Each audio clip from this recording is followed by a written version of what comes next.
Namaste, mi familia. Had a lot of people contact me lately about their meditation practice, because I launched this 5-minute meditation challenge where whenever my meditation videos show up in your inbox, you join me in a meditation right there and right then. And I thought that just a lot of people would start meditating, but what's happened is a lot of people have reached out to me with their struggles with meditation, asking questions about how they can perfect their practice, people that have struggled even getting started. And most of the common themes that people have contacted me about have been about silencing that voice in your head, to try to get your voice to stop talking when you're meditating so that you can have a full meditative experience. And I think that a lot of people struggle with this because they're starting with a flawed concept to even begin their practice. Here's what I mean. That voice in your head never ever stops talking, right? And anybody that tells you that they have conquered their inner chatter and can get it to be silent, they're not being entirely truthful with you. And if you talk to yogis and people that have meditated for years, they'll honestly tell you that it's not really about silencing the voice in your head. It's more about developing a practice to quiet the voice.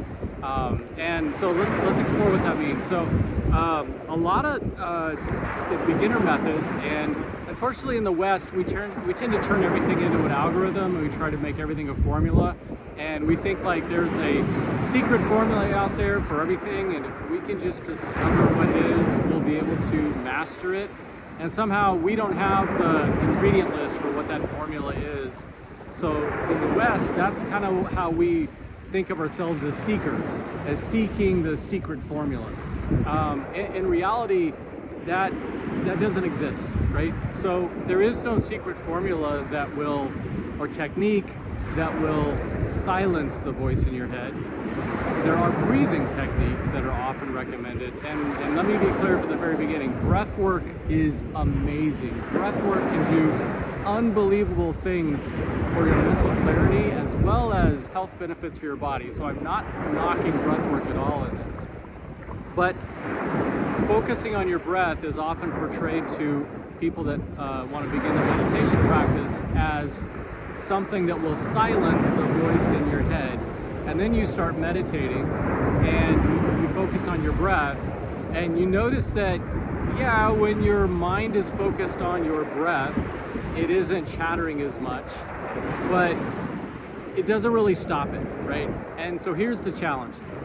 If you try to conquer your voice into submission, and hear my words, conquer your voice into submission, all you're gonna do is make your mind fight. So let's step back. You are not that voice in your head. That is not who you are. And that leads to the question, well then what am I? And what you are, you'll hear me consistently frame it this way, is you are the collective consciousness. So collective consciousness means a shared conscious experience of your body, spirit, and mind. And I always list them in that order. That's a topic for another order as to why, or another video. But you're the collective consciousness of your body, spirit, and mind, which means that your mind and that voice in your head is just but one voice in a collective conversation of your true self, of you. Now, that doesn't mean that your consciousness of your body and your spirit are fully developed and equal participants in that conversation right now, but your true self is the harmonized balance of those three working together. So the mind, who is a wonderful, intelligent component of us, it's a horrible dictator, right? It is not doing a good job being only in charge and dictating everything you do. It's critical, it's judgmental, it tries to force everything into a logical construct. Not everything in life fits inside that paradigm. So if you bring it back to your meditation practice, you've got this collective consciousness of your full self, your body, spirit, and mind. And what are you doing when you're meditating? Well, in a most traditional meditation, what you're doing is you're bringing the body and mind into a state of peace, right? I'm sitting still. My body is not exerting energy. I am motionless. It's in peace. And my goal is to bring my mind into a state of peace as well, which what that does is it turns down the volume on the chatter from the mind and the messaging from the body, which by the way comes through the language of sensation, touch, feel, sight, hearing, all five senses. It brings down the volume on those two, and what does that leave? It leads the ability to connect to and hear the voice of spirit in your life. Not spirituality, but your specific spirit, who is that collective consciousness of your body, spirit, and mind, turning down the volume on the body and mind so we can hear the spirit.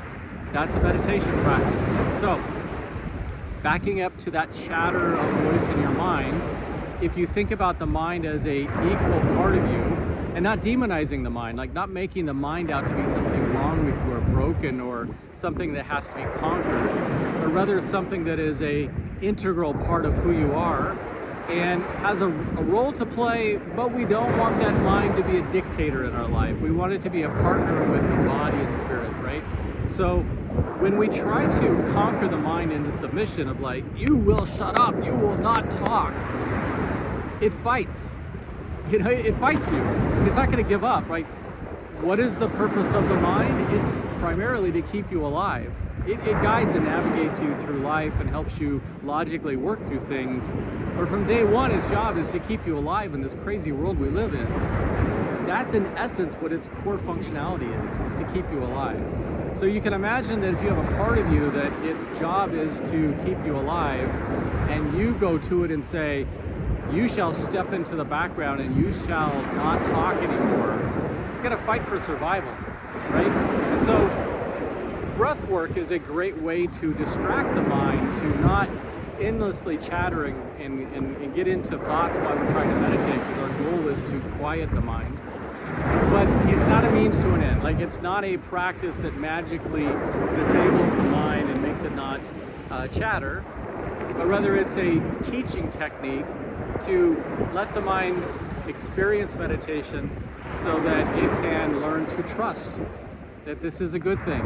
And it being quiet and kind of stepping back and going into a place of peace and calm and quieting is okay. Like, you're not going to die. It's not going to be the end of the world. It's okay for you to take 5 minutes, 30 minutes, 60 minutes a day to meditate and have the mind go into a state of peace, and it's going to be okay. So that's the development of your practice, is we meditate consistently over time, teaching the mind that it's going to be okay. Like, meditation is a good thing. We're bringing ourselves into a state of peace for the ability for the spirit to emerge in our life and to be able to be open to that.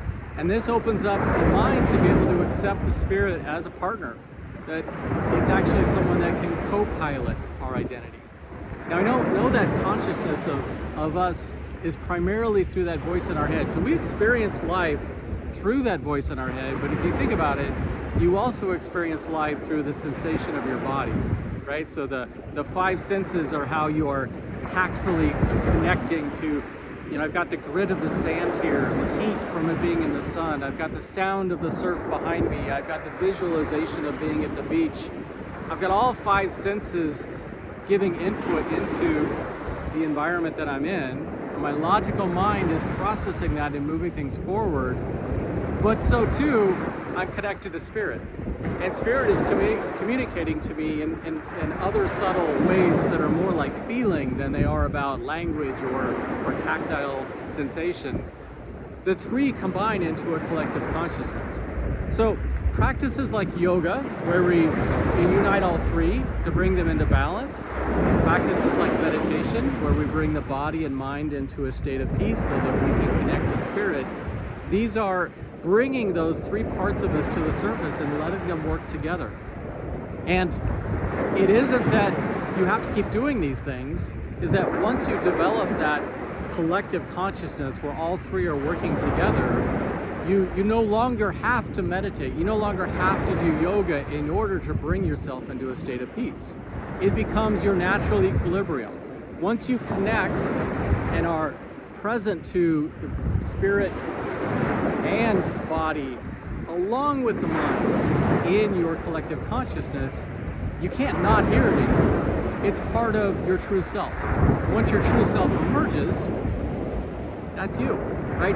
And so we've been talking about how do we discover our purpose, how do we achieve our purpose, and that purpose is going to be accomplished via your true self operating in the world.